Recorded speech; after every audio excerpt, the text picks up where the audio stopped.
महाराष्ट्राच्या राजकारणात मोठ्या घडामोडींना वेग आला असून पार्थ पवार यांचा राज्यसभा प्रवेश आता निश्चित मानला जातोय. उपमुख्यमंत्री सुनेत्रा पवार यांनी दिल्लीत पंतप्रधान नरेंद्र मोदी यांची भेट घेतली. त्यांच्यात सुमारे 40 मिनिटे महत्त्वपूर्ण चर्चा झाली. या बैठकीत मोदींनी अजित पवार यांच्या निधनाबद्दल शोक व्यक्त केला. त्यानंतर गृहमंत्री अमित शहा यांच्याशी झालेल्या भेटीत पार्थ पवार यांना राज्यसभेवर पाठवण्यास भाजपने हिरवा कंदील दाखवला असल्याच्या चर्चा सुरू झाल्या आहेत. सुनेत्रा पवार यांच्या जागी पार्थ पवार राज्यसभेची जागा भूषवतील. दरम्यान राष्ट्रवादीच्या विलिनीकरणाच्या चर्चांना पूर्णविराम मिळाला असून पुढील एका महिन्यात सुनेत्रा पवार यांची पक्षाच्या राष्ट्रीय अध्यक्षपदी नियुक्ती होण्याची दाट शक्यता आहे. राष्ट्रवादी काँग्रेसचे नेते रोहित पवार यांनी अजित पवार यांच्या विमान अपघाताबाबत खळबळजनक दावे करत या प्रकरणाच्या सखोल चौकशीची मागणी केली आहे. गेल्या काही काळापासून अजितदादा राजकीय वर्तुळात एकटे पडल्याचे निरीक्षण नोंदवत रोहित पवारांनी यामागे घातपाताची शक्यता व्यक्त केली आहे. विशेषतः नरेश अरोरा यांच्या पॉलिटिकल कन्सल्टन्सी करारावरून पक्षात मतभेद होते आणि दादांचा या कराराला तीव्र विरोध होता असं त्यांनी नमूद केलं. 27 जानेवारीच्या रात्री विमानाचे बुकिंग अचानक शेवटच्या क्षणी होणं आणि बैठकीतील घडामोडी संशयास्पद असल्याचं सांगत त्यांनी सुनील तटकरे यांच्या भूमिकेवरही प्रश्न उपस्थित केले. विमानाचा ब्लॅक बॉक्स बंद असल्यास हा संशय अधिक गडद होईल असंही ते म्हणाले. नांदेड जिल्ह्यातील मुखेड तालुक्यात बुधवारी दुपारी 3:30च्या सुमारास 3.0 रिश्टर स्केल तीव्रतेचे भूकंपाचे सौम्य धक्के जाणवले. याचा केंद्रबिंदू खपराळ गावाजवळ असून हिब्बट, कोळगाव, धामणगाव, मोटरगा यांसह लगतच्या गावांमध्ये भूगर्भातून आवाजासह जमीन हादरल्याने नागरिकांमध्ये भीती पसरली आहे. सुदैवाने या घटनेत कोणतीही जीवित किंवा वित्तहानी झालेली नाही. जिल्हाधिकारी राहुल कर्डिले यांनी नागरिकांना धीर देत अफवांवर विश्वास न ठेवण्याचं आवाहन केलंय. खबरदारीचा उपाय म्हणून पत्र्याच्या छतांवरील दगड हटवून ते बोल्टने घट्ट करावेत आणि पुन्हा हादरे जाणवल्यास तात्काळ मोकळ्या जागेत यावे अशा सूचना प्रशासनाने दिल्या आहेत. आपत्कालीन मदतीसाठी क्रमांकावर संपर्क साधण्याचं आवाहन करण्यात आलंय. दूरदर्शनच्या सुवर्ण काळातील ओळख आणि आपल्या संयत शैलीने घराघरात पोहोचलेल्या ज्येष्ठ वृत्त निवेदिका सरला माहेश्वरी यांचे वयाच्या 71व्या वर्षी निधन झाले. त्यांच्या जाण्याने भारतीय वृत्त जगतातील एक अभ्यासू आणि आश्वासक आवाज काळाच्या पडद्याआड गेलाय.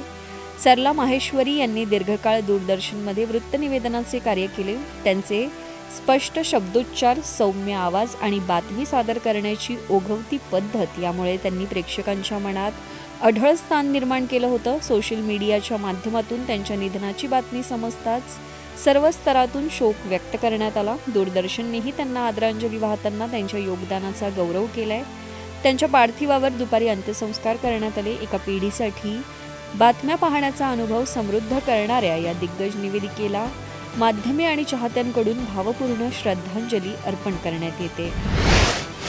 ग्लोबल ट्रान्सपरन्सीने जाहीर केलेल्या 2025च्या करप्शन परसेप्शन्स इंडेक्समध्ये भारताच्या स्थितीत सकारात्मक बदल दिसून आलाय. पंतप्रधान नरेंद्र मोदी यांनी भ्रष्टाचाराविरुद्ध पुकारलेल्या मोहिमेनंतर भारत 180 देशांच्या यादीत 91व्या स्थानावर आहे. 2023 मध्ये 93व्या आणि 2024 मध्ये 92व्या क्रमांकावर असलेला भारत आता हळूहळू पारदर्शकतेकडे सरकत असल्याचं अहवालातून स्पष्ट होतंय.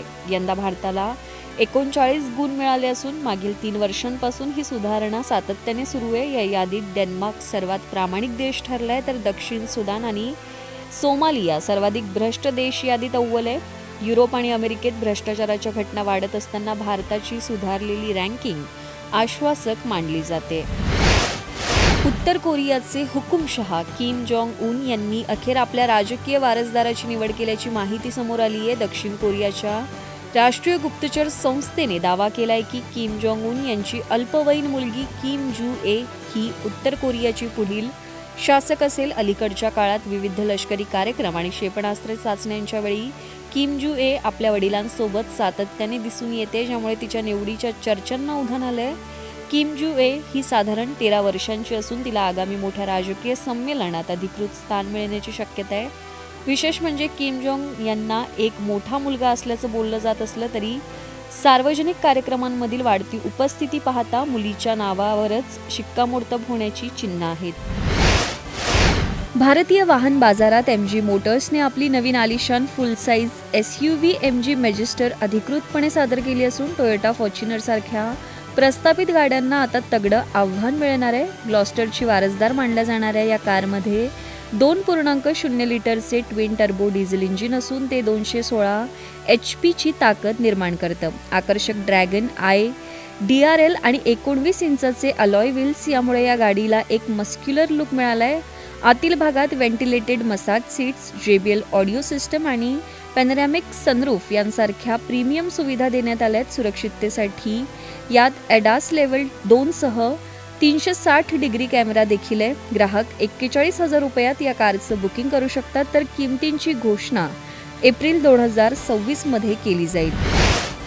ॲपल प्रेमींसाठी 2026 हे वर्ष अत्यंत खास ठरणार असून आगामी iPhone 18 Pro सिरीजच्या चर्चांना आता उधाण आलंय. ताज्या माहितीनुसार iPhone 18 Pro आणि Pro Max येत्या 3 ते 9 सप्टेंबर 2026 दरम्यान जागतिक बाजारपेठांसह भारतात लॉन्च होण्याची शक्यता आहे. या नवीन मॉडेलच्या डिझाईनमध्ये मोठे बदल नसले तरी बर्गंडी आणि कॉफी सारख्या नवीन आकर्षक रंगांची भर पडणार आहे. तांत्रिकदृष्ट्या हा फोन अत्यंत प्रगत असेल, ज्यामध्ये 2nm तंत्रज्ञानावर आधारित वेगवान A20 प्रोसेसर आणि 3000 नीट्स ब्राईटनेस असलेला 6.3 इंचाचा OLED डिस्प्ले मिळेल. कॅमेऱ्याच्या बाबतीत यात 48 आणि 48 मेगापिक्सेलचा ट्रिपल रियर सेटअप आणि 24 मेगापिक्सेलचा सेल्फी कॅमेरा असण्याची शक्यता आहे.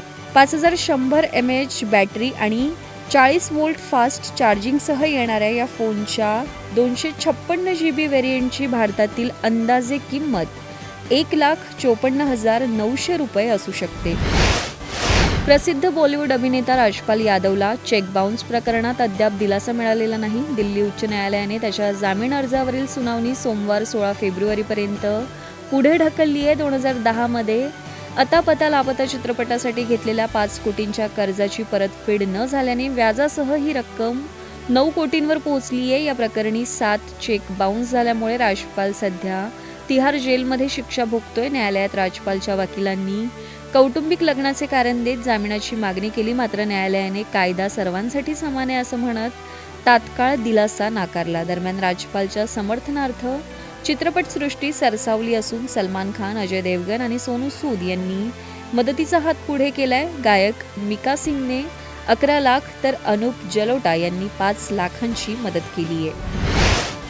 यजमान श्रीलंकेने T20 विश्वचषक 2026 मध्ये ओमानचा 105 धावांनी पराभव करत सलग दुसरा विजय मिळवला. श्रीलंकेने दासून शनाकाचे विक्रमी 19 चेंडूतील अर्धशतक आणि कुशल मेंडिस, पवन रत्नायके यांच्या फटकेबाजीच्या जोरावर 225 धावांचा डोंगर उभारला. प्रत्युत्तरात ओमानचा संघ 9 बाद 120 धावांपर्यंतच मजल मारू शकला. या सामन्यात ओमानच्या 43 वर्षीय मोहम्मद नदीमने 53 धावांची झुंजार खेळी करत इतिहास रचला. ICC स्पर्धेत अर्धशतक झळकावणारा तो सर्वात वयस्कर खेळाडू ठरला असून त्याने 30 वर्षांपूर्वीचा विक्रम मोडलाय. या विजयामुळे श्रीलंकेचा सुपर 8 मधील मार्ग सुकर झालाय.